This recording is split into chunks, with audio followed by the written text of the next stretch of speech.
حي على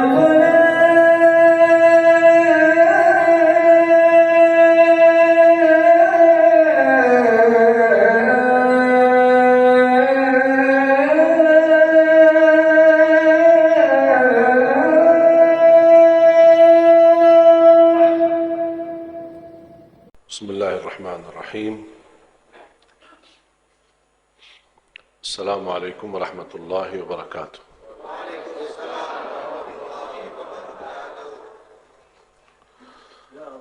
الحمد لله رب العالمين، أشهد أن لا إله إلا الله وحده لا شريك له ولي الصالحين، وأشهد أن سيدنا ونبينا محمدا عبده ورسوله الصادق الأمين. اللهم صل وسلم وبارك على سيدنا محمد وعلى آله وصحبه ومن تبعهم بإحسان إلى يوم الدين. سبحانك لا علم لنا إلا ما علمتنا إنك أنت العليم الحكيم.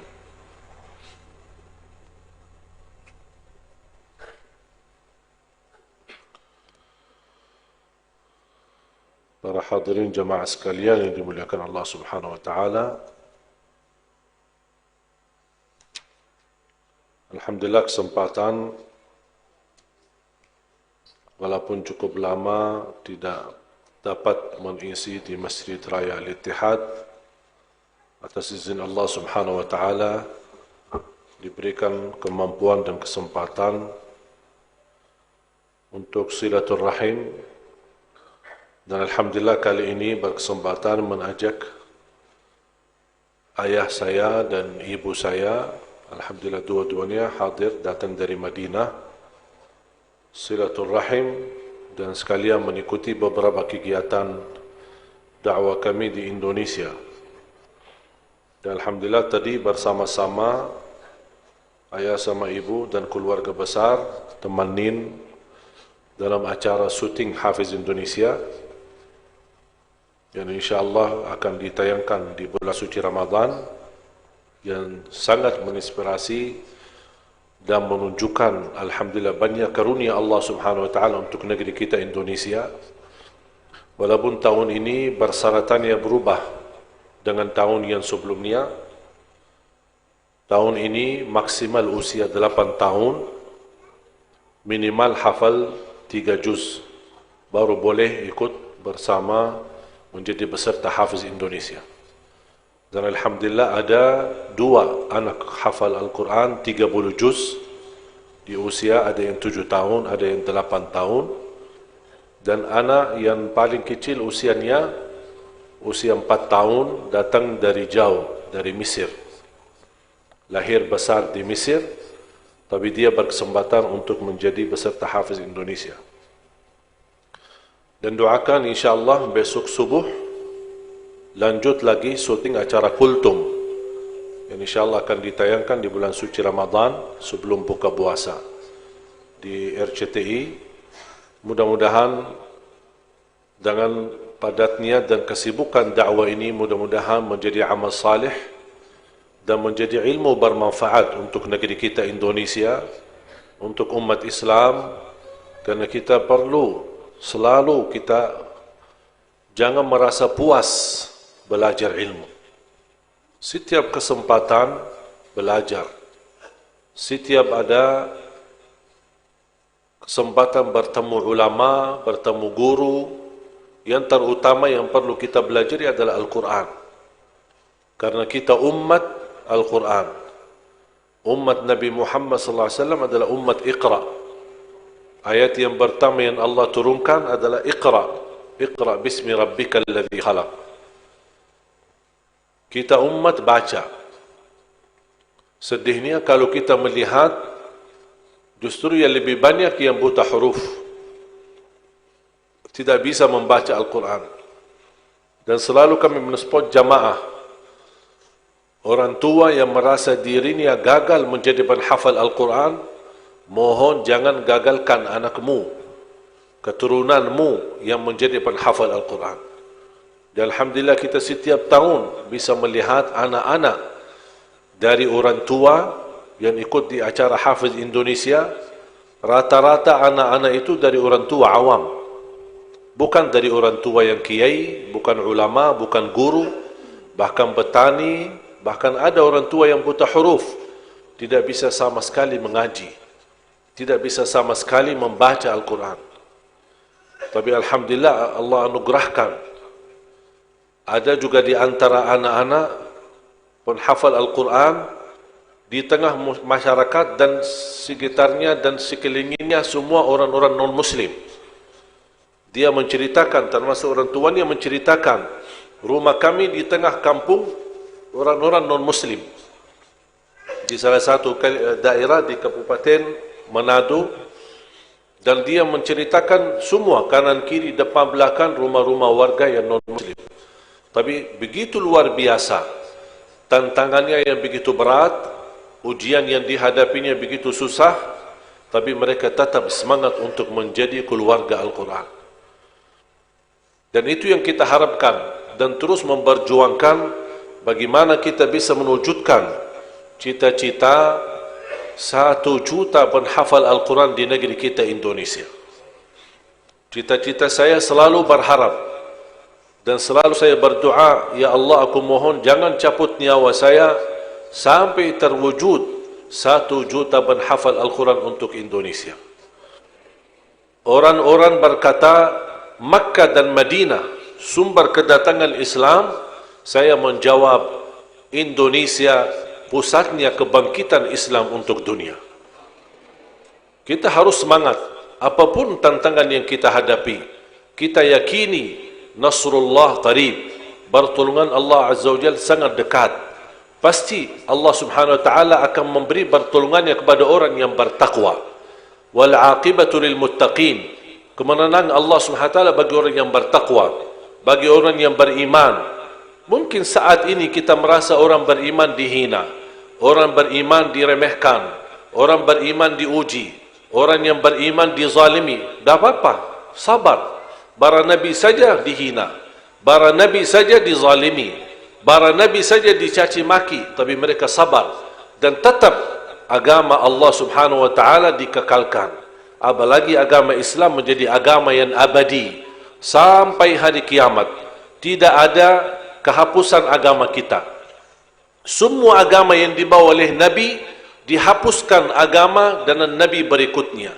Nabi berikutnya menghapuskan agama dan syariah yang sebelumnya, sampai datang Islam menyempurnakan segala yang kekurangan, segala hal-hal yang baik, segala apapun yang ada di agama yang lain, pasti ada yang lebih baik di dalam agama kita, agama Islam.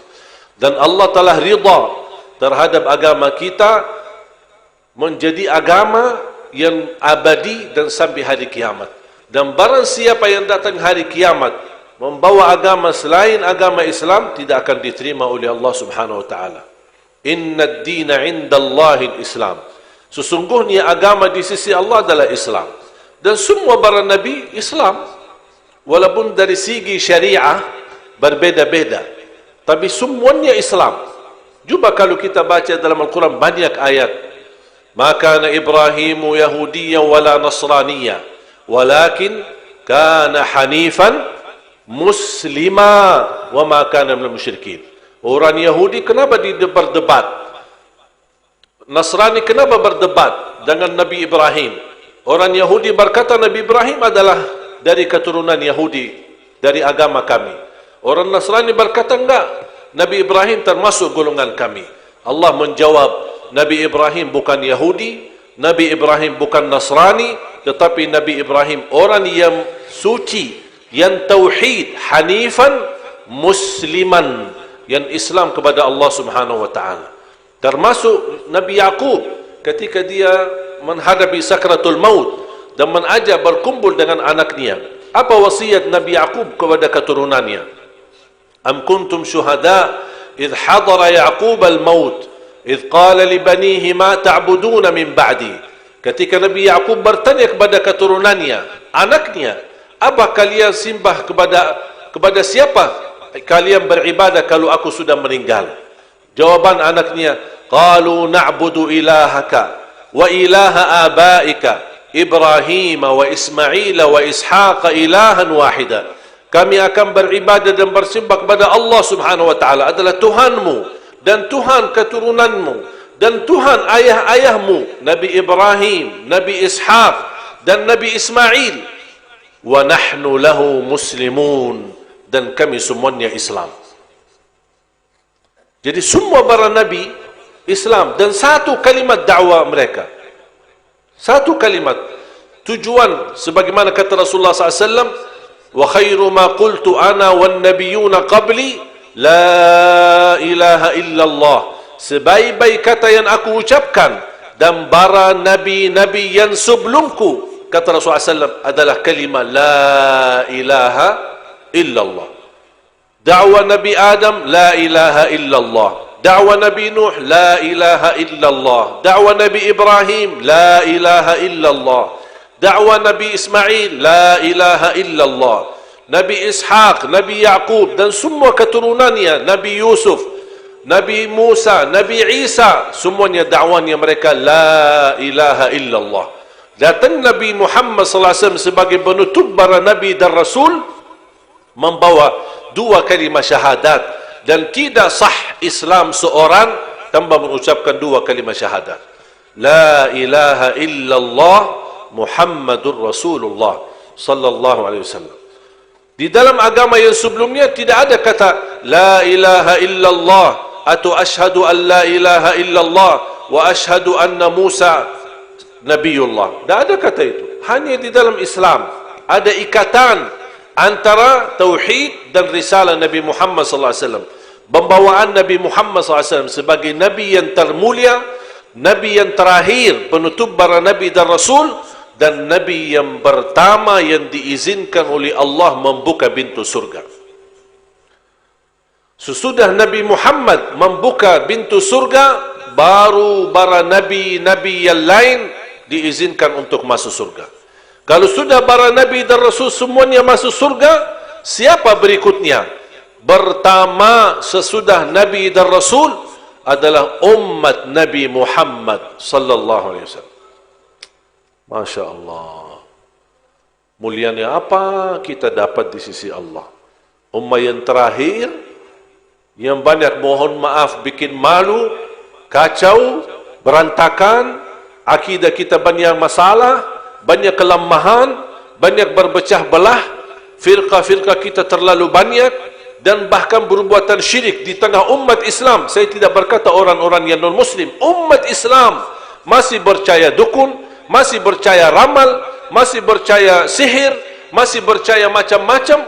Dia lupa kepada Allah Subhanahu wa taala, tapi semua itu kita tetap menjadi orang yang mulia di sisi Allah Subhanahu wa taala, apalagi kita orang yang selalu bertaubat.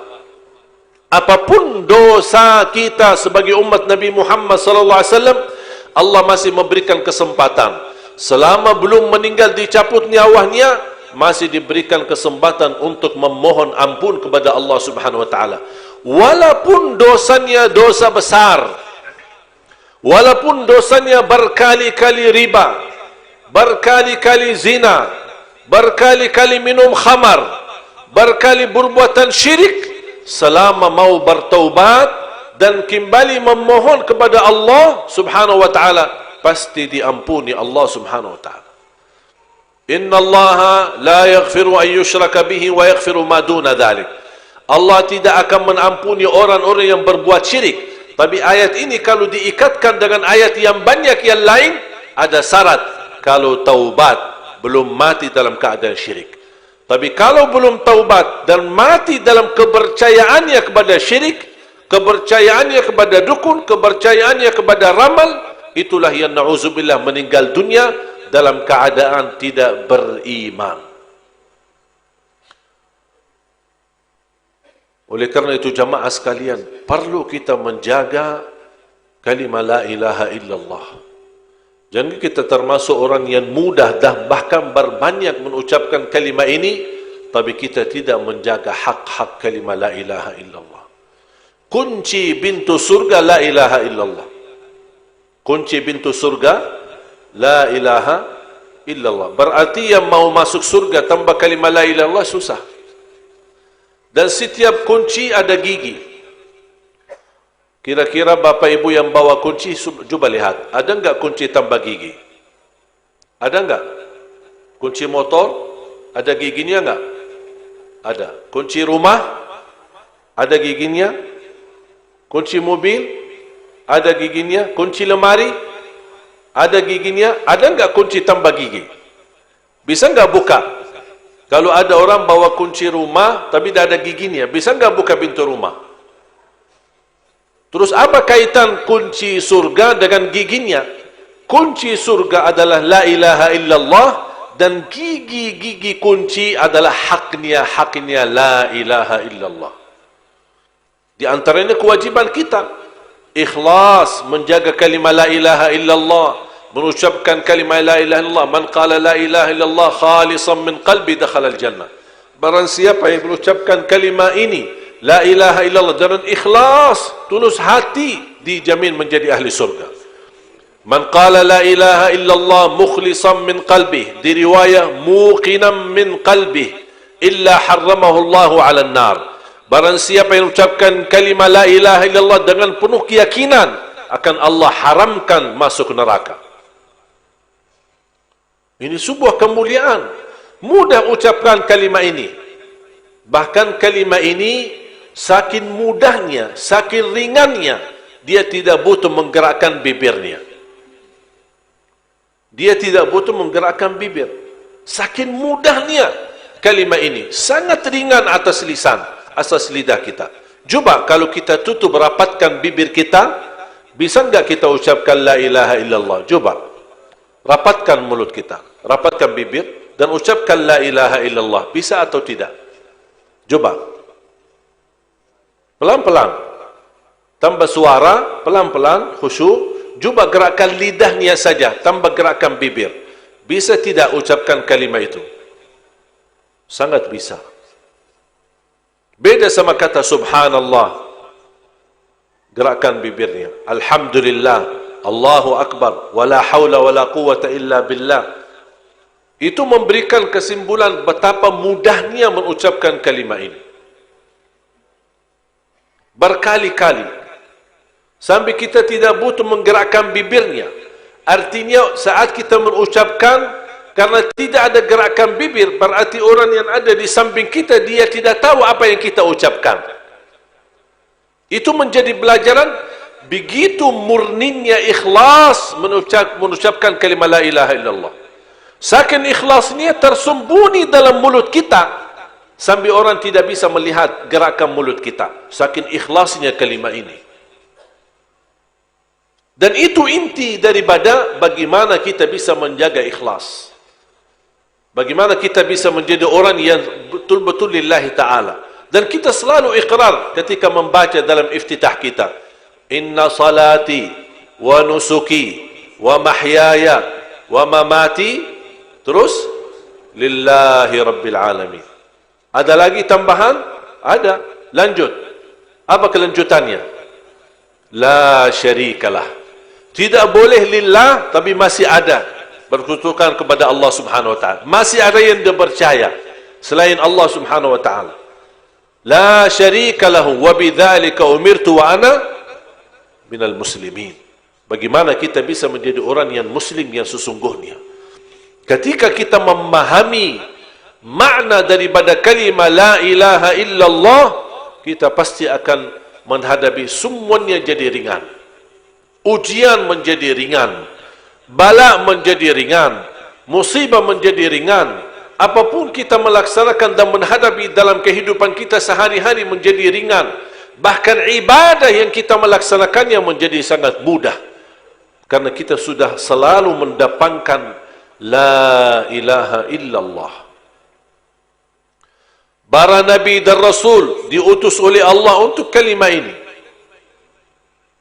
Saking mulianya, Allah ingin memahamkan, Allah ingin memberikan pemahaman tentang kalimah ini. Kita tidak bisa kontak langsung sama Allah. Kita tidak bisa berhubungan langsung sama Allah. Kalau Allah turunkan malaikat, Allah bisa turunkan malaikat menyampaikan kepada kita la ilaha illallah. Tapi malaikat menghadapi manusia bisa juga tidak cocok. Belum tentu bisa nyambung. Makanya Allah utuskan manusia adalah para nabi dan rasul yang Allah pilih dari tengah manusia menjadi orang yang suci supaya sama-sama manusia memiliki kelebihan di sisi Allah. Mereka utus untuk apa? Untuk menyampaikan kepada manusia, keluarlah dari jalan kegelapan menuju kepada jalan yang cahaya terang menerang. Semuanya dakwahnya Nabi dan Rasul, bawaannya Nabi dan Rasul, dan keturunan Nabi dan Rasul, semuanya bawaan la ilaha illallah. Allah wujudkan surga dan neraka demi kalimah ini. Yang mampu menjaga kalimah ini, menyempurnakan hak kalimah ini, patuh dan taat kepada kalimah ini, dia akan dibawakan ke surga. Orang yang mengingkari kalimah ini, bertentangan dengan kalimah ini, melupakan kalimah ini, mengabaikan dan lalai dari kalimah ini, tempatnya di neraka. Tinggal kita milih. Makanya ketika kita iqrar, inna salati wa nusuki, ini menurut saya ucapan yang kita ucapkan selalu dalam iftitah kita, itu berjanjian kita sama Allah. Tapi sadari enggak kita setiap salat kita janji sama Allah, ya Allah, salatku untukmu, ibadahku untukmu, hidupku untukmu. Jangankan hidup aku saja, tapi matiku pun untukmu. Semuanya lillahi rabbil alamin. Dan kita meyakinkan dengan kata iftitah itu, setiap kita membaca Al-Fatihah, iyyaka na'budu wa iyyaka nasta'in, hanya kepadamu, coba didahulukan iyyaka. Padahal hakikat kalimah ini, nahnu na'buduka wa nasta'inuka. Semestinya kalimah ini dalam berbahasa Arab ada yang standar atau yang normal, na'buduka, kami beribadah kepadamu dan kami memohon bertolong kepadamu. Tapi karena harus kita memahami ibadah itu hak Allah, tidak boleh dicampuri dengan siapapun. Nabi Muhammad kita boleh muliakan, tapi kita tidak beribadah kepada Nabi Muhammad. Taati Nabi Muhammad itu menjadi ibadah kepada Allah. Tak bisa kita ibadah kepada Nabi Muhammad, karena Nabi Muhammad manusia, diutus oleh Allah menjadi Nabi, membawa dakwah dan mengajak kita untuk beribadah kepada Allah, bukan beribadah kepada dirinya Nabi Muhammad sallallahu alaihi wasallam. Oleh karena itu, ketika kita membaca, Allah ingin menyampaikan pesan itu, murni ibadah hak Allah, bukan hak siapa-siapa. Ibadah itu hak Allah. Taatilah Allah, taatilah Rasulullah. Tapi tidak boleh kita beribadah, ibadahlah kepada Allah dan ibadahlah kepada Rasulullah. Tidak bisa. Beda. Kalau sudah masuk level ibadah, berarti kita sudah tidak bisa kita memohon atau beribadah kepada selain Allah Subhanahu, karena itu hak Allah. Makanya di suratul Fatihah dirubahkan makna itu supaya kita faham.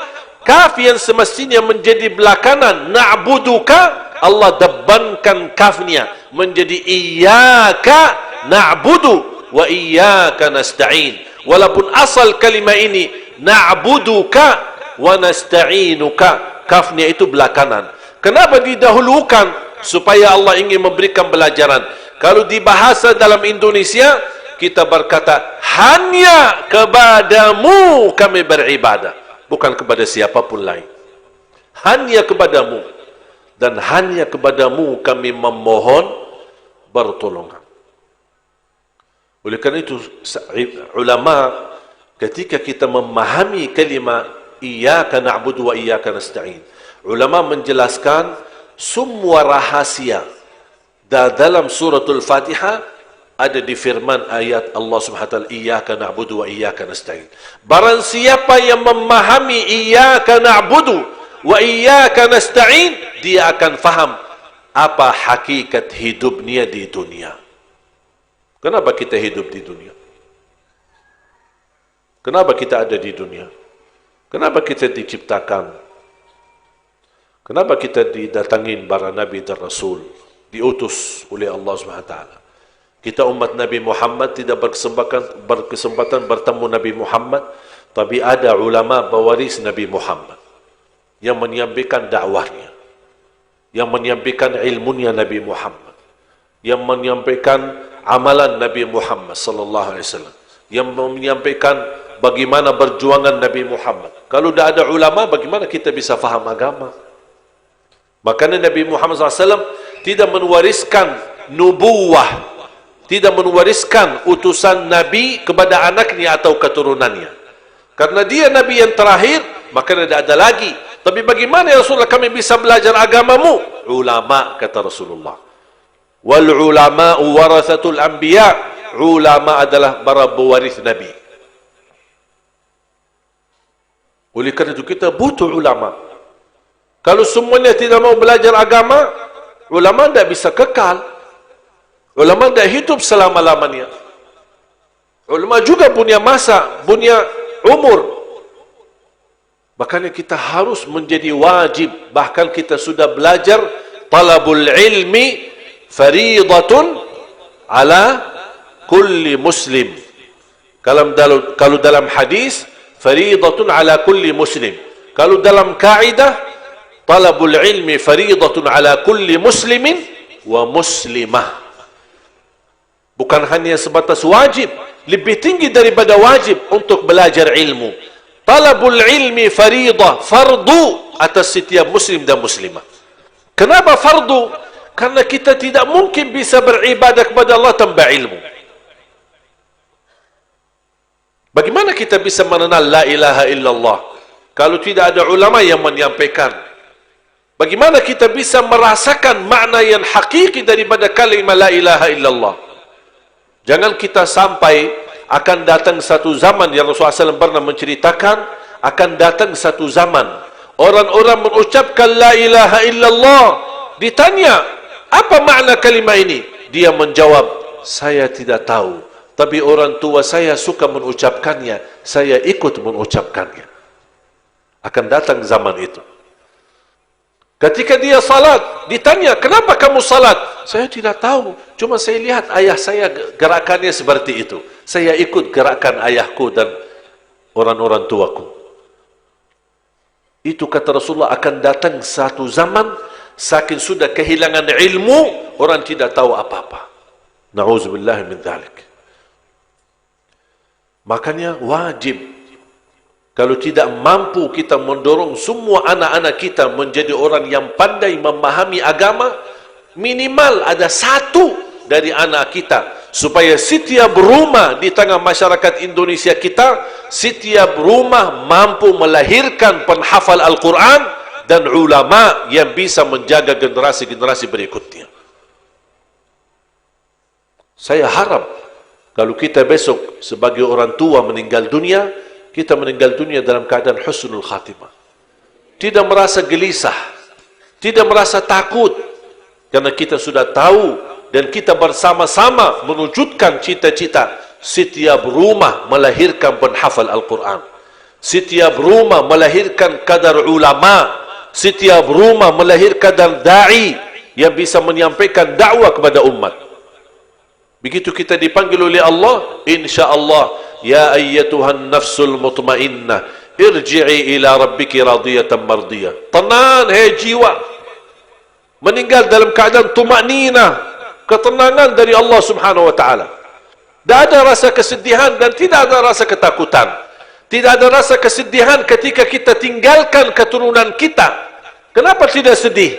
Padahal biasanya orang sedih kalau orang meninggal dunia, meninggalkan keluarganya, meninggalkan keturunannya. Tapi orang mukmin tidak pernah sedih karena dia meninggalkan anak salih dan salihah.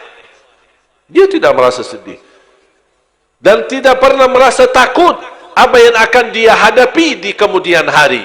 Sesudah meninggal dunia, dia akan hadapi munkar nakir, dia akan hadapi hayatul barzakh di kubur, dia akan hadapi bangkitan hari kiamat, dia akan hadapi hisab, dia akan hadapi jalan di atas sirat, dia jalan di atas neraka jahannam, bisa jadi menjadi salah satu orang yang jatuh dalam neraka Jahannam.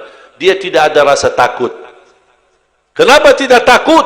Karena dia sudah sebelum menghadapi sakaratul maut, dia sudah mempersiapkan diri bekal dengan amalan-amalan salih menghadapi semua yang membuat orang lain ketakutan. Dia justru tidak merasa ketakutan karena selama hidupnya dia selalu sama Allah. Ketika dia mati, Allah yang bersama dia. Kira-kira kita milih mau jadi bersama Allah atau mau bersama syaitan? Mudah kita ucapkannya. Mau bersama Allah. Tapi mohon maaf, perilaku kita gimana? Banyak kita melihat apalagi anak-anak kita yang malas salat. Tapi tidak ada ketegasan dari orang tua. Tapi begitu telat bangun sekolahannya, luar biasa marahnya orang tua. Tapi ketiduran salat subuh, tidak apa-apa, biasa aja. Kasihan, masih kecil. Padahal kalau kita mau menjaga masa depan anak kita, tidak ada selain ya ayyuhalladzina amanu qu anfusakum wa ahlikum nara. Hei orang beriman, jagalah dirimu dan keluargamu dari apa?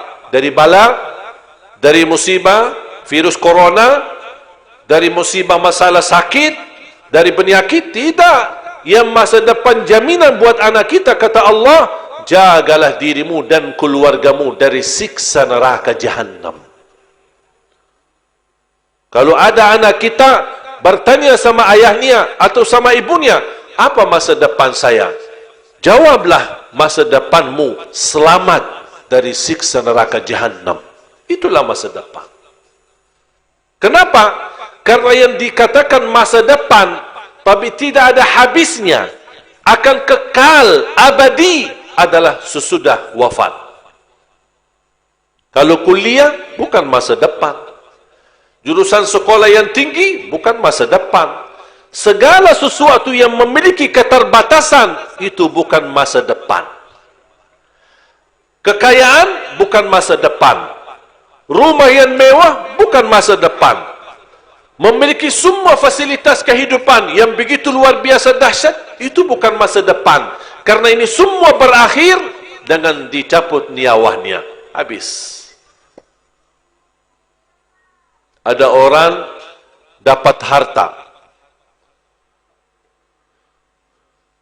Daripada dia sisahkan sedikit untuk kebaikan, bangun masjid bisa menjadi wakaf, atau bangun sekolah tahfiz bisa menjadi amal jariah, dia sibuk bagaimana bisa membangun rumah yang mewah, rumah yang akan ditempati oleh keluarganya, oleh dirinya, bisa menikmati dengan harta dan kekayaannya.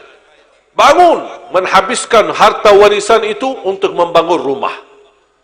Berapa miliar habis. Begitu habis rumah sudah jadi, dia membuat undangan acara syukuran. Keluar dari rumah yang kecil, dari kampung yang sederhana, dia menuju kepada rumahnya yang terbaru. Di dalam perjalanan apa yang terjadi? Tuan rumah yang baru mau menikmati rumah barunya, dalam perjalanan meninggal dunia. Daripada acara syukuran menyambut rumah barunya, justru berubah acara menjadi acara takziah. Ternyata habiskan harta untuk menikmati dunia, menikmati rumah yang begitu mewah, kehabisan. Finish. Dengan dicabut nyawanya. Kalau boleh saya usulkan jamaah sekalian, kalau anda benar-benar mau bangun rumahmu, kuburan. Itu rumahmu sebenarnya. Itu rumah yang hakiki. Dan ini sertifikat hak milik. SHM. Setiap satu kuburan satu orang. Tak ada yang ganggu. Maaf Pak, mas geser-geser. Tak ada yang mau. Tak ada yang ganggu, sendirian. Tak perlu bilang, maaf Pak, kesana sedikit, soalnya agak mepet ini. Tak ada, sendiri. Kuburan cukup mepet sendiri, sempit, gelap, tidak ada udara. Dan kita akan hidup di situ. Allah Maha tahu berapa tahun. Usiamu 60, 70, Anda akan hidup di situ bisa 100 tahun. Bayangkan, dunia yang begitu luas kita merasa sempit. Bagaimana kuburan yang sempit? Kita merasa apa? Bagaimana rasanya bertahun-tahun di tempat yang gelap? Kalau ada orang normal hidup di dunia di tempat yang gelap, sepi, dia bisa menjadi orang gila. Ditahankan, coba masuk ke rumah saja, rumah yang gelap, sepi, tidak ada siapapun, tidak ada udara, rumah tertutup, bawa orang dalam masuk, suruh diam di sana 3 malam saja. Dia tidak bakal tahan, bisa jadi gila. Padahal rumah begitu besar, cuman karena ditutup, tidak ada udara masuk, tidak ada cahaya masuk, dan gelap sekali, dia bisa merasa tidak nyaman. Bagaimana di kuburan? Mohon maaf, yang kita bawa pakaian cuma 1, kafan, tidak ada yang lain.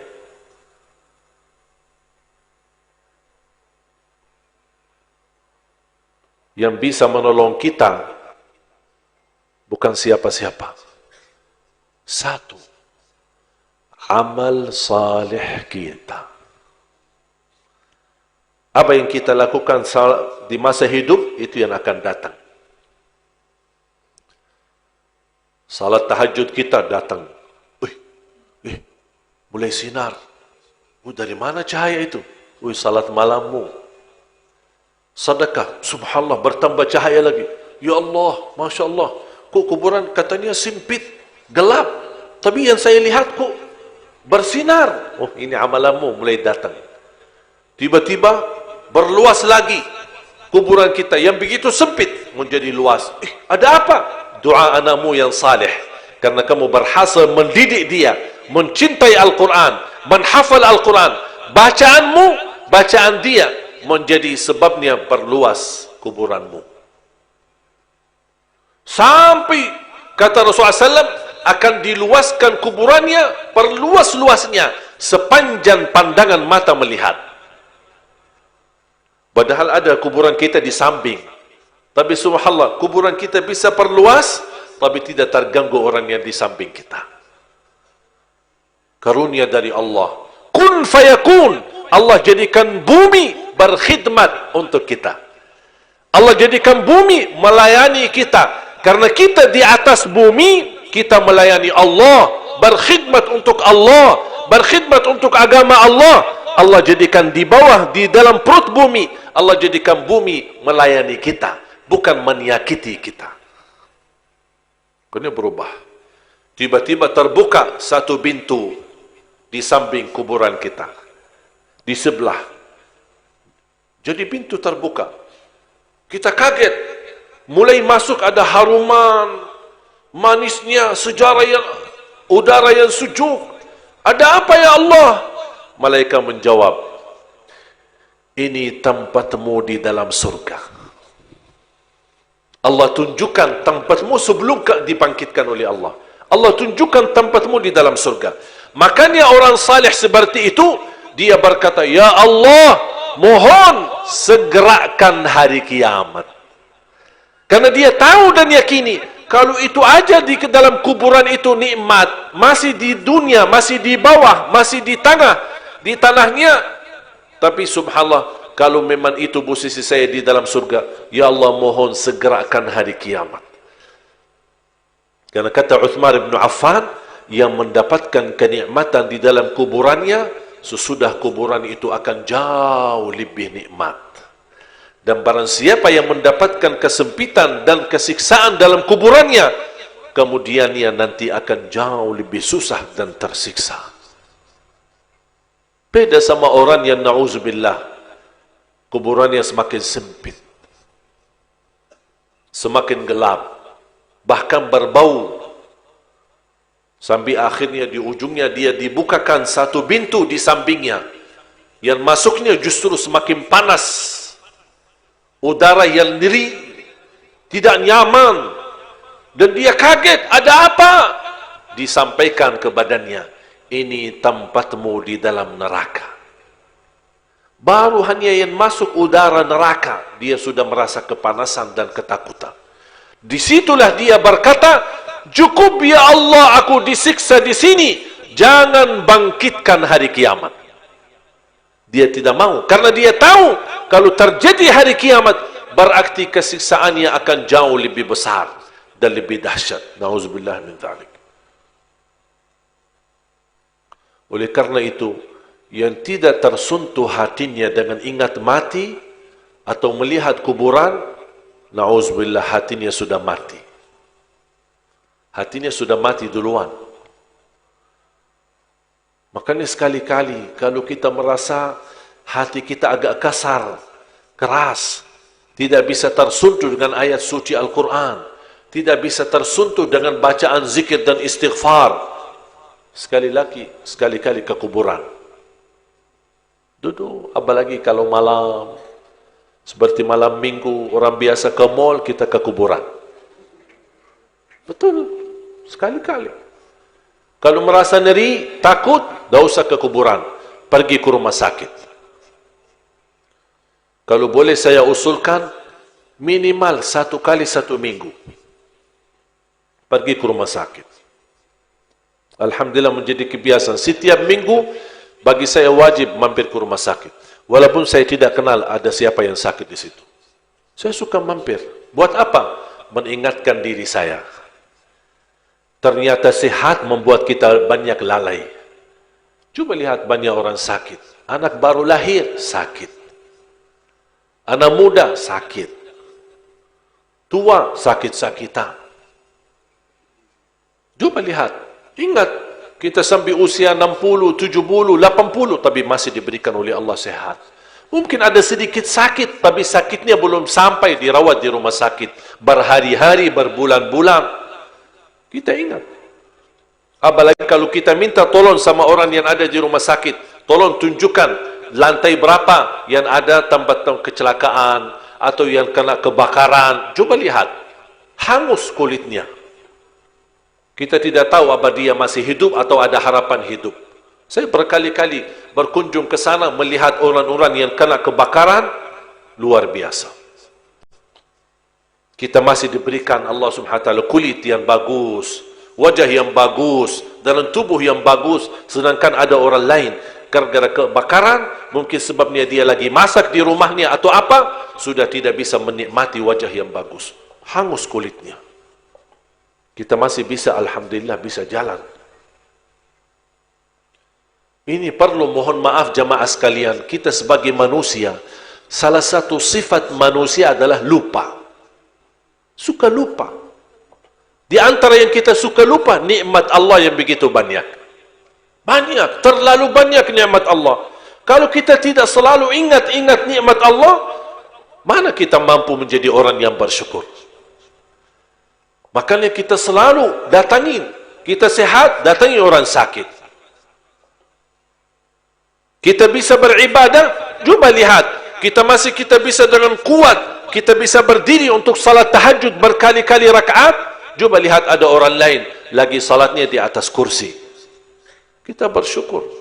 Alhamdulillah. Supaya kita merasa kita tidak punya kelebihan untuk beribadah. Tapi justru itu anugerah dari Allah dan wajib kita ucapkan terima kasih ya Allah. Masih diberikan kesempatan saya bisa berlangkah-langkah ke masjid. Saya kenal seorang bapa. Rajin ke masjid. Satu saat kena kecelakaan, lumpuh kakinya. Saya datangi ke rumah. Saya berkata, Pak, kami merindukan Bapak di masjid. Dia nangis. Dia berkata, demi Allah, kalau saya mampu merangkak, saya mau merangkak ke masjid. Mau jadi seperti anak bayi. Asal bisa ke masjid. Jadi jamaah sekalian, maksud saya, jangan ada yang merasa dirinya hebat. Banyak yang lebih hebat. walaupun mereka memiliki keterbatasan. Saya belajar dari salah satu peserta Hafiz Indonesia 2 tahun yang lalu. Seorang anak, ada 2 anak peserta yang buta, Aila sama Kaila.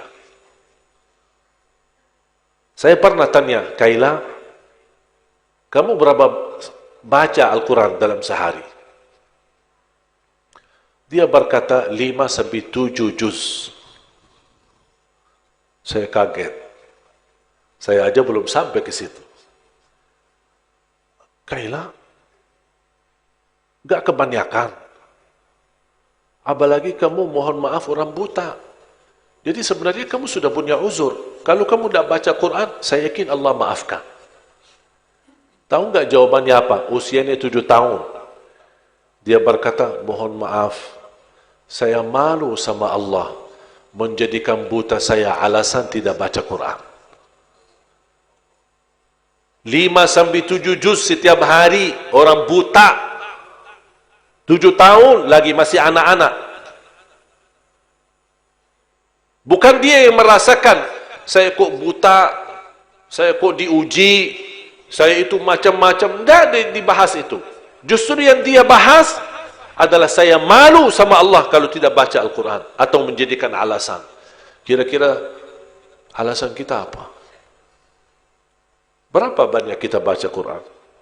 Alhamdulillah masih Allah berikan nikmat sihat, masih kita bisa melihat Al-Quran, masih kita bisa megang Al-Quran. Orang buta huruf pun yang tidak bisa baca Al-Quran masih bisa simak melalui murattal, mendengar. Banyak kesempatan kemuliaan. Apa alasan lagi?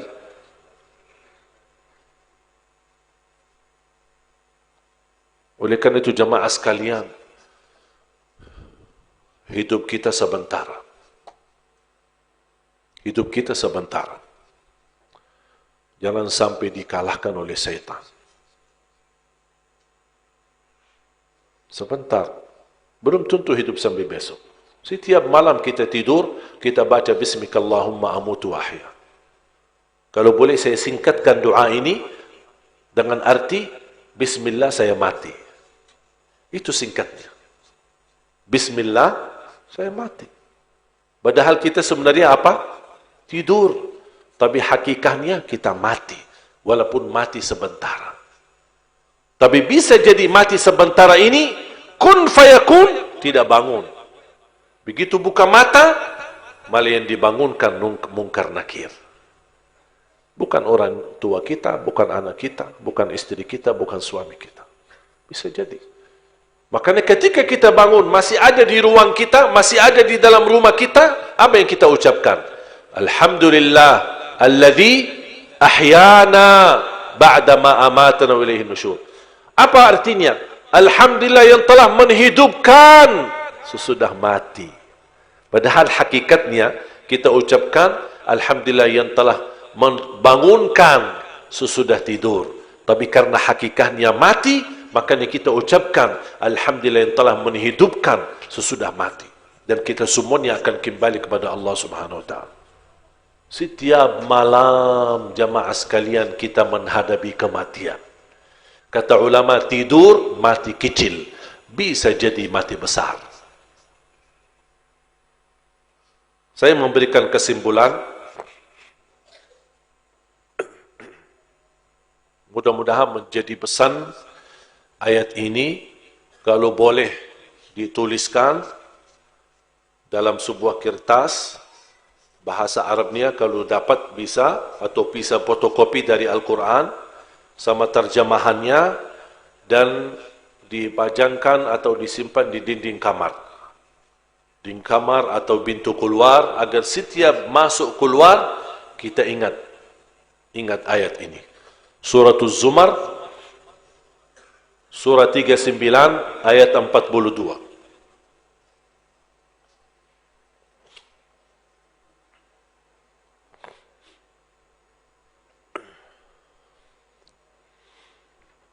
Saya minta salah satu yang bantu bisa bacakan terjemahannya.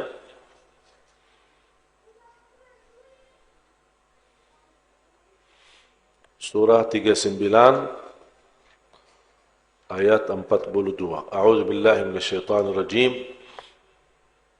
Bismillahirrahmanirrahim. الله يتوفى الأنفس حين موتها والتي لم تمت في منامها فيمسك التي قضى عليها الموت ويرسل الأخرى إلى أجل مسمى إن في ذلك لآيات لقوم يتفكرون. Sadaqallah. Artinya, Allah memegang nyawa seseorang pada saat kematiannya. Ya, tolong dengar baik-baik ya. Karena ada setiap langkah, setiap peristiwa ada gerakannya atau ada tuntunannya dari Allah Subhanahu wa taala. Jadi yang pertama, Allah memegang nyawa jiwa seorang. Kapan? Coba maaf ulang. Bismillahirrahmanirrahim. Allah memegang nyawa seseorang pada saat kematiannya. Ya, saat kita mati, yang memegang nyawa kita adalah Allah. Terus sekarang ada lagi. Ada kata wa. Kalau ada kata wa, berarti ada keadaan lagi, ada sesuatu lagi yang Allah ingin sampaikan. Terus? Dan nyawa seseorang yang belum mati ketika dia tidur. Berarti berapa kali Allah megang nyawa kita? 2 kali. Ketika kita mati total, meninggal dunia, dimegang nyawa kita oleh Allah. Yang kedua saat tidur, belum mati. Sekarang ini dalam keadaan tidur belum mati, Allah akan jelaskan lebih detail bagaimana cara memegang nyawa kita saat tidur belum mati. Coba lanjut. Maka dia tahan nyawa orang yang telah dia tetapkan kematiannya. Makanya saat kita tidur, Allah memegang nyawa. Kalau sudah ditakdirkan kematian itu sudah ditetapkan, berarti nyawa kita tidak dilepas lagi. Maka dibangunin subuh, inna lillahi wa inna ilaihi raji'un. Bapak biasa bangun tahajud. Ayo mak bangunin. Datang istrinya, ayo pak bangun. Dah ada. Sudah. Kita semua di saat tidur dimegang nyawa kita oleh Allah. Tapi ada yang ditetapkan, ada yang dilanjutkan. Coba lanjut. Dan dia lepaskan nyawa yang lain sampai waktu yang ditentukan. Makanya kalau kita bangun, berarti kita termasuk orang yang belum ditetapkan kematiannya. Walaupun saat itu, saat yang sama, Allah memegang nyawa kita. Tapi Allah belum menetapkan kematian, makanya dilepas kepada waktu yang ditentukan oleh Allah Subhanahu wa taala. Dan ini peristiwa ini setiap malam. Peristiwa ini setiap malam. Makanya dianjurkan ketika kita tidur, usahakan dalam keadaan wudu. Kenapa? Kalau kita dimegang nyawa kita oleh Allah, kita masih mampu bersujud di hadapan Allah bagi orang yang tidur dalam keadaan berwudu. Kita bisa sujud di hadapan Allah. Terus, bahkan ada satu riwayat, ketika kita tidur dalam keadaan wudu, ada malaikat tidur berninap di atas dada kita, di bawah baju kita. Di bawah baju dan di atas dadah, dan mendoakan sepanjang kita tidur, ya Allah ampunilah, ya Allah rahmatilah. Itu berkatnya tidur dalam keadaan berwudu. Makanya kalau ditetapkan kematiannya kita dalam keadaan berwudu, insya-Allah menjadi salah satu tanda husnul khatimah. Terus, sungguh pada yang demikian itu terdapat tanda-tanda kebesaran Allah bagi kaum yang berfikir. Mohon maaf, ulang kata itu yang terakhir. Sungguh pada yang demikian itu terdapat tanda-tanda kebesaran Allah bagi kaum yang berfikir. Subhanallah. Memang kalau kita mau bayangkan peristiwa itu setiap malam, dah masuk akal. Dahsyat. Tapi itu tanda kebesaran Allah. Hanya Allah yang mampu. Hanya Allah yang mampu. Makanya peristiwa ini tidak perlu, kata Allah, tidak mengakhiri ayat ini dengan kata yu'minun. Itu tanda-tanda kebesaran kami bagi orang beriman. Tidak. Ini tanda-tanda kebesaran kami bagi orang yang bertakwa. Tidak. Ini tanda-tanda kebesaran kami bagi orang yang mengetahuinya. Tidak.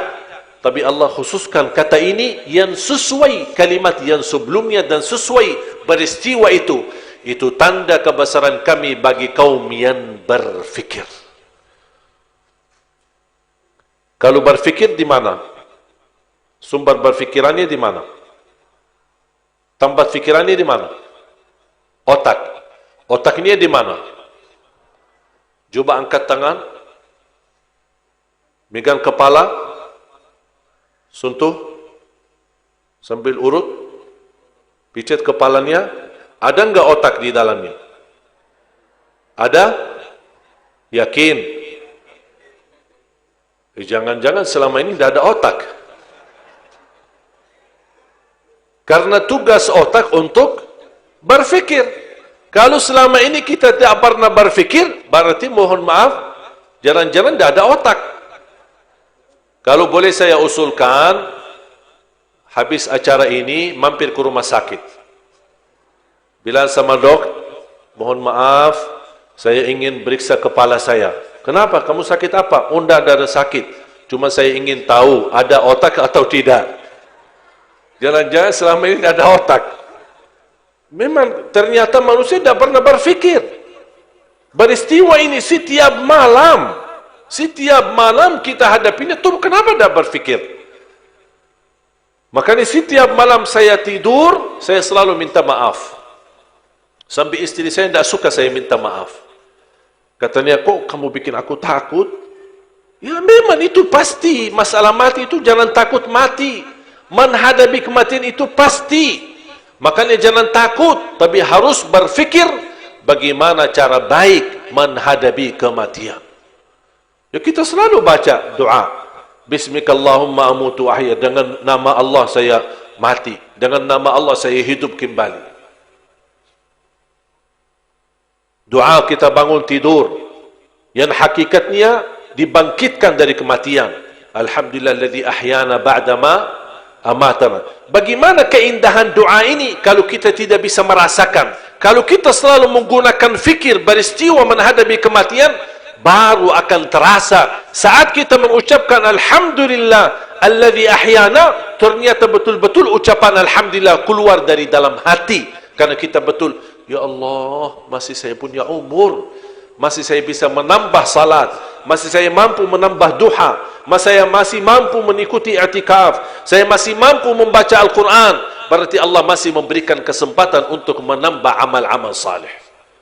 Orang yang sudah wafat, siapapun dia, orang tua kita, guru kita, keluarga kita, saudara kita, sahabat, teman, silahkan mampir. Kalau Allah izinkan mereka boleh berbicara dan kita boleh mendengar apa yang diucapkan oleh mereka.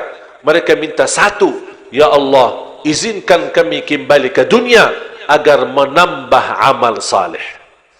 Bukan menambah jabatan, bukan menambah harta, bukan menambah keturunan, bukan menambah kekayaan. Tidak, hanya minta satu, menambah amal saleh. Yang saleh minta tambahan. Yang tidak saleh minta kesempatan supaya dia bisa bertaubat dan memperbaiki diri. Tapi kalau sudah mati dan sudah di alam kubur, susah sekali dapat kesempatan dua kali. Kalau kita ada urusan sama manusia, mungkin diberikan kesempatan satu kali, dua kali, tiga kali. Tapi kalau sama Allah, berikan kesempatan. Bukan walaupun satu kali, tapi satu kali itu bisa lama. Bisa panjang. Usiamu berapa? 50 tahun. Berarti Allah memberikan kamu kesempatan 50 tahun. Mana manusia yang bisa sabar memberikan kesempatan sampai kita berkali-kali salah, tapi sampai dia 50 tahun. Kira-kira ada yang manusia sabar? Sanggup menghadapi kesalahan kita selama 50 tahun? Mungkin 1 bulan sudah bosan. Apa ini nih? Bikin pusing. Bikin aku susah. Ini baru 10 hari. 1 bulan. tapi Allah Subhanahu wa taala Maha Sabar. 50 tahun Allah sudah menunjukkan kebenaran, tapi kita malah menjauh. Allah menunjukkan yang terbaik, tapi kita tidak mau. Padahal kita selalu baca, "Faman ya'mal mithqala dzarratin khairan yarah, wa man ya'mal mithqala dzarratin syarran yarah." Mari kita sama-sama manfaatkan sisa umur kita. Memang Ramadan tidak terlalu lama lagi, tapi jangan anda berharap insya-Allah begitu datang Ramadan saya akan berubah. Jangan berkata itu. Itu bisikan syaitan.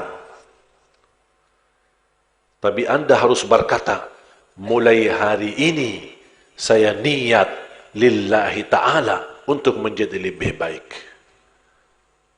Bulan Rajab baik, bulan Syaban lebih baik, bulan Ramadan apa lagi? Jangan menunda. Karena sifat menunda kebaikan, menunda taubat, menunda menjadi lebih baik di sisi Allah adalah perbuatan syaitan.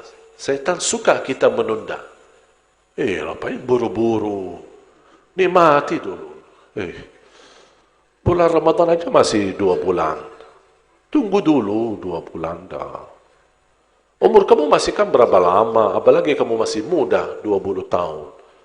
Ayah kamu masih usia 60 tahun, masih hidup. Ngapain kamu buru-buru? Sebentar, nikmatilah usia mudamu. Nanti bulan Ramadan saya akan bantu kamu juga beribadah. Dia bisikin syaitan begitu. Memang syaitan hebat main strategi. Hebat main strategi. Dia bisa masuk lewat ibadah pun dia masuk. Makanya jangan diberikan kesempatan. Syaitan tidak suka kalau kita segera sami'na wa ata'na. Kalau kita baca suratul Baqarah, ada firman Allah kan, آمن الرسول بما أنزل إليه من ربي والمؤمنون كل آمن بالله وملائكته وكتبه ورسله لا نفرق بين أحد من رسله. Terus وقالوا, coba dengar dan segera taat, tidak boleh terlepas. Dengar kebaikan, dengar nasihat, dengar ilmu, dengar manfaat, dengar petunjuk, dengar hidayah dari Allah, wa taat, langsung taati. Jangan sami'na, saya berfikir dulu. Nanti insya-Allah. Tidak ada kata nanti. Ini sami'na wa, langsung wa. Apa arti kata wa? Segera taat. Jangan tunda-tunda. Syaitan sekarang berupaya supaya kita tidak dengar, tidak simak hidayah, tidak simak Quran, tidak simak petunjuk dari Allah. Syaitan tidak mau. Tapi kalau sudah terlanjur simak, syaitan tidak mau jadi sami'na wa ata'na, tapi sami'na dan tunda wa ata'na. Syaitan mau itu, tertunda. Yang syaitan mau sami'na wa ata'na jangan dipraktikkan untuk Allah, tapi justru dipraktikkan untuk syaitan sendiri. Dan ternyata ada banyak pengikut. Sebagaimana di surat Ibrahim, mohon simpan menjadi penutup.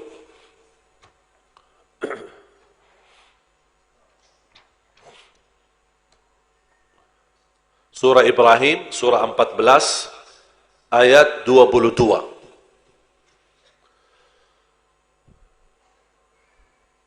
Saya tidak akan panjang lebar menjelaskan isi ayat ini, tapi kalau Bapak Ibu menhayatinya, memahaminya, mempelajarinya, membaca berkali-kali, Bapak Ibu akan faham.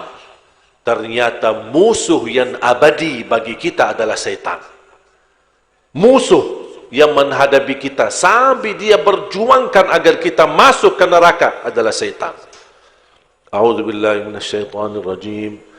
Bismillahirrahmanirrahim.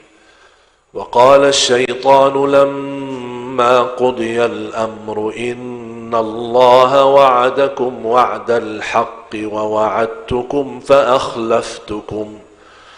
وما كان لي عليكم من سلطان إلا أن دعوتكم فاستجبتم لي فلا تلوموني ولوموا أنفسكم ما أنا بمصرخكم وما أنتم بمصرخي إني كفرت بما أشركتمون من قبل إن الظالمين لهم عذاب أليم.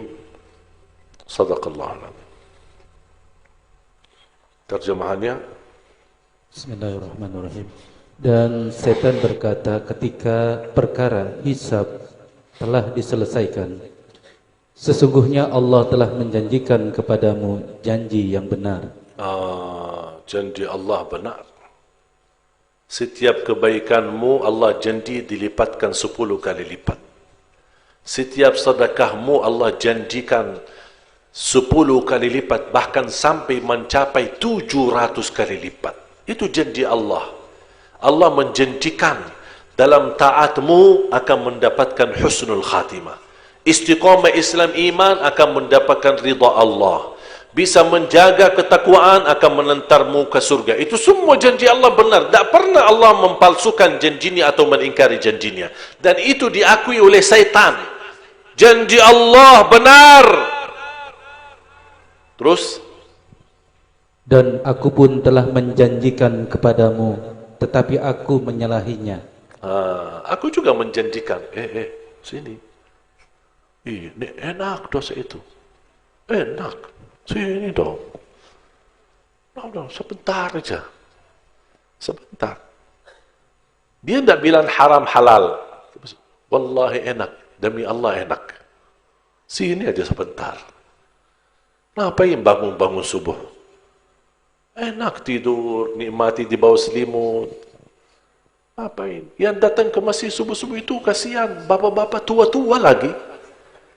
Sakit-sakitan. Ngapain kamu? Allah sudah maafkan. Itu uzur. Kamu salat di rumah itu sebenarnya uzur. Salat di masjid bukan wajib. Dibisikin syaitan begitu. Kalau inti mau masuk dalam ilmu agama, syaitan lebih hebat. Mau masuk kalangan fikih, dia bisa memberikan fatwa fikih, mengarahkan, main strategi. Siapapun yang memiliki pandangan fikih, dia masuk fikih. Punya pandangan ilmu agama, dia masuk dari segi agama. Punya pandangan apa saja, dia masuk. Dia tidak mungkin melawan hawa nafsunya. Dia menyesuai, dia tahu siapa. Dia sudah hafal sikap kita, prinsip kita, diri kita apa, dia suka apa, tidak suka apa. Di situ dia masuk. Dan dia menjanjikan. Begitu kita jatuh dalam dosa maksiat, mohon maaf. Itu yang membuat kita dinyakiti perasaan kita oleh setan. Coba, lanjut. Tidak ada kekuasaan bagiku terhadapmu, melainkan sekedar aku menyeru kamu, lalu kamu mematuhi seruanku. Kata setan, saya tidak punya kuasa. Tidak pernah saya tupuk wajahmu. Saya tidak pernah mukulmu untuk beribadah atau berbuat dosa pun aku tidak pernah maksa. Tugas aku cuma satu, hanya menyuruh. Dan ternyata kamu cepat taat. Kamu cepat respon. Aku cuma hanya tunjukkan, tuh. Tapi kamu kok cepat? Aku tidak suruh cepat. Tapi ternyata kamu terlalu cepat. Jadi sami'na wa ata'na ternyata terbukti. Tapi untuk syaitan. Bisikan syaitan disimak dan langsung diamalkan. Terus? Oleh sebab itu, janganlah kamu mencerca aku, tetapi cercalah dirimu sendiri. Jangan salahkan aku. Karena nanti di hari kiamat, orang pengikut syaitan, Allah izinkan bertemu syaitan sebelum masuk neraka. Begitu mereka lihat syaitan, karena di dunia tidak pernah lihat, tapi begitu lihat wajahnya di hari kiamat, langsung mereka tahu, ini yang selama ini kita ikuti nih. Loh, ini gimana loh? Kita kan ikutin kamu nih. Ayo tolong kamu, tolong aku ini. Bagaimana? Dia ketawa. Aku tidak bisa. Aku tidak punya kuasa di atasmu. Aku tidak punya kekuatan. Aku hanya menyuruh. Kenapa kamu terlalu cepat taat? Kamu terlalu cepat patuhi aku. Sekarang ayo sama-sama masuk neraka. Jangan salahkan aku tidak bisa. Aku tidak bisa tolong kamu, kamu juga tidak bisa tolong aku. Ini yang namanya menyakiti hati sebelum mendapatkan penyakitnya siksa di dalam neraka Jahannam. Terus, Aku tidak dapat menolongmu dan kamu pun tidak dapat menolongku. Sesungguhnya aku tidak membenarkan perbuatanmu mempersekutukan aku kurang dengan ajar Allah. setan ini. Kurang ajar. Pas di dunia membenarkan perilaku kita. Maksiat. Sekarang juga, yang hak jadi batil, yang batil jadi hak. Yang mungkar jadi baik, yang baik jadi mungkar. Setan itu perbuatan setan. Membuat semuanya berubah. Makanya gampang masih liberal, masuk ini macam ini semua perbuatan setan mengadu domba di tengah umat supaya semua berubah, yang mustaqim menjadi tidak benar, bengkok, yang bengkok jadi mustaqim, semuanya berubah. Tapi ujung-ujungnya nanti di hari kiamat, aku tidak membenarkan perbuatanmu, aku tidak membenarkan. Dia mengangkat tangan, tidak mau tanggung jawab. Padahal kita tuntut, tanggung jawab lo. Kamu yang ajak kami, kamu yang goda kami, kamu yang bikin, tanggung jawab lo perbuatan kamu terhadap kami. Mohon maaf, tidak bisa. Aku tidak membenarkan perbuatan kalian. Coba, saking mulianya Allah, saking begitu Allah sayang sama kita, Allah gambarkan apa yang akan terjadi nanti, supaya bisa disadari.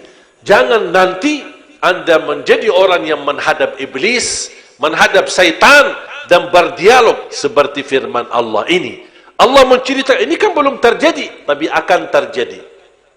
Tinggal kita milih, mau enggak terjadi Anda termasuk dalam golongan ayat ini, atau tidak mau termasuk dalam golongan ini. Tinggal kita milih.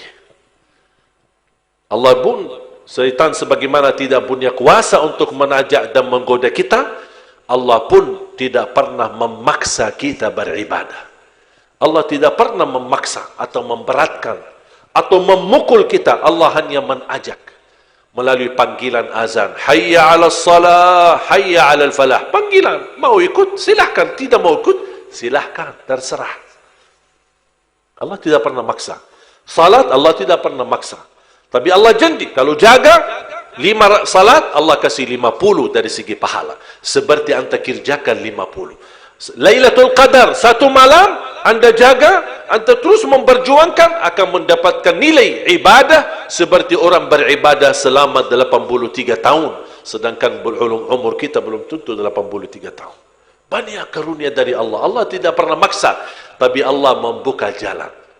Tinggal kita milih, mau ikut syaitan atau mau ikut Allah. Kalau ikut syaitan, berarti anda ingat ayat ini. Akan besok berdialog dengan syaitan. Dan kita minta bertanggung jawab oleh syaitan. Tapi ternyata syaitan melepaskan kita dan membuat kita di dalam neraka. Karena syaitan sudah dipastikan dia masuk neraka. Dan dia tidak mau masuk neraka sendiri. Makanya dia berusaha terus semaksimal tenaga dan kemampuan mengajak sebanyak-banyaknya manusia masuk dalam neraka Jahannam. 6 miliar, 7 miliar penduduk bumi, tapi yang mengikuti kebenaran la ilaha illallah hanya 2 miliar. Dan Bapak Ibu bersyukurlah karena anda termasuk dari bagian 2 miliar itu.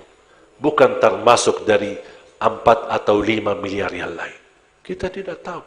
Bukan berarti mohon maaf, jangan kita merasa diri hebat dan yang lain sudah dijaminkan masuk neraka. Tidak.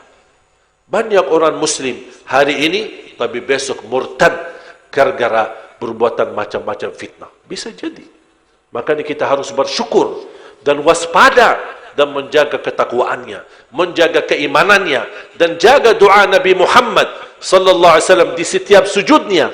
Ya muqallibal qulub, thabbit qalbi ala dinik. Ya Allah yang membola balik hati, tetapkan hatiku atas agamamu. Karena kita mohon maaf takut.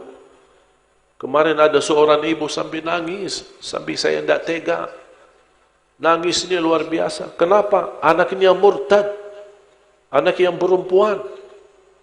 Sudah dewasa, usia 30. Tiba-tiba murtad. Gimana caranya? Gimana solusinya? Itu kesalahan kita sebagai orang tua. Tidak menanamkan cinta agama semenjak kecil anak kita.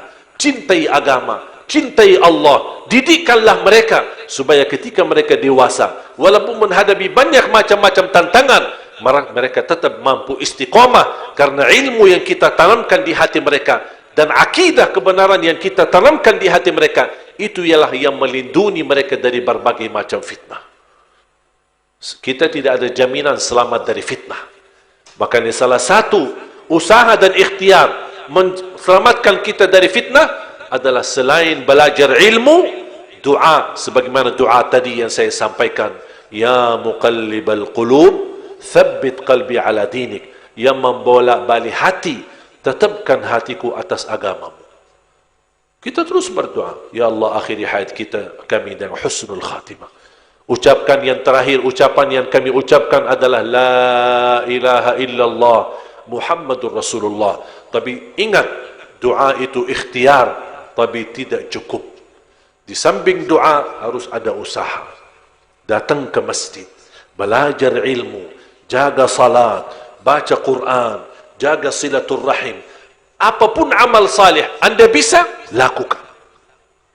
Tahajud, dah bisa 8 rakaat, cuma bisa 2 rakaat, tutup 1 rakaat witir, lakukan walaupun 2 rakaat. Anda mampu menjaga sedekah walaupun hanya 1000, tapi istiqamah, jaga sedekah 1000. Jangan menunggu Anda harus punya, jangan menunggu Anda harus ada. Apapun yang Anda bisa, lakukan. Karena itulah kesempatan untuk melindungi kita dari dialog sama syaitan di hari kiamat. Tinggal kita lewat, lihat syaitan, karena kita di dunia menabaikan, di akhirat pun kita menabaikan. Tidak perlu kita berhenti, tidak perlu kita berdialog, bahkan kita lewati, insya Allah secepat angin yang begitu lewat, di samping syaitan, di atas sirat, di bawahnya neraka, tapi insya Allah kita aman dan nyaman sambil menuju pintu surga bersama Nabi kita, Nabi Muhammad sallallahu alaihi wasallam. Mudah-mudahan kita diberikan oleh Allah kemampuan istiqamah. Istiqamah Islam iman. Istiqamah taqwa. Istiqamah mencintai Al-Quran. Diberikan kemudahan menjadi ahlul Quran. Dunia dan akhirat. Ya Allah ya Arhamar Rahimin. Kami berkesempatan hadir di majlis ilmu ini. Jadikan kami orang-orang yang mempelajari ilmu dan mampu mengamalkan. Ya Allah, berikan ilmu yang bermanfaat bagi sisa umur kami. Jadikan ilmu yang sama-sama kami belajar malam ini membawa kami bahagia dan selamat dunia akhirat. Ya Allah, sadarkan kami agar kami mampu menjadikan sisa umur kami lebih baik daripada yang sudah lalu.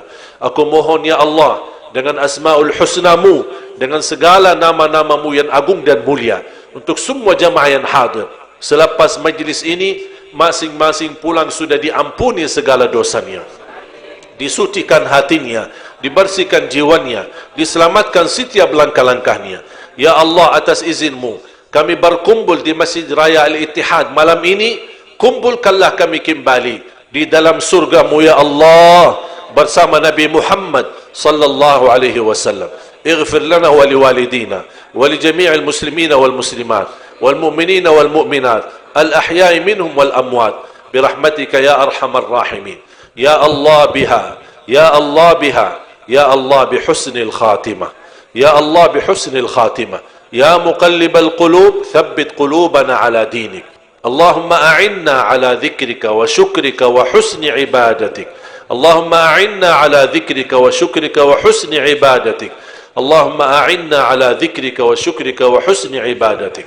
ربنا آتنا في الدنيا حسنة وفي الآخرة حسنة وقنا عذاب النار. وصلى الله على سيدنا ونبينا محمد وعلى آله وصحبه وبارك وسلم والحمد لله رب العالمين. آخر الكلام سبحانك اللهم وبحمدك أشهد أن لا إله إلا أنت أستغفرك وأتوب إليك. والسلام عليكم ورحمة الله وبركاته.